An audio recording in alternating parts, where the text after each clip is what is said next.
Hey everyone, and welcome back. Today we're going to talk about 401k deductions and how to get them set up in your US payroll software. So if you've ever wondered how to handle employee retirement contributions, then simply stick around for this one because it's for you. So first things first, simply log into your payroll software. It doesn't matter if you're using QuickBooks, Gusto, or any other US-based payroll tool. The steps are really pretty similar. So once you're in, simply head over to your employee settings, then pick the employee you want to set up 401k deductions for. And also, you're then going to have to look for the section that says something like benefits or retirement plans. Now here's the fun part. You can usually set the deduction type, so most companies literally go with a percentage of gross pay, but you could also do a fixed amount per paycheck, so simply choose what works for your team. Then next, you're going to have to make sure you link the deductions to your 401k provider, so this ensures that the deducted money actually goes into the right account, with no manual transfers needed.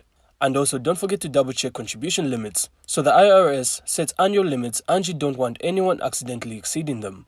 So most payroll systems will warn you if an employee is getting close to the max limit. And finally, you're also going to have to run a payroll test. That's if you can. So this is just to make sure everything looks correct, the deductions show up properly, and your accounting syncs nicely. So anyways, that's all from us. I really hope you found this insightful, and if you did, make sure to leave a like and of course subscribe. Then we'll see you on the next one.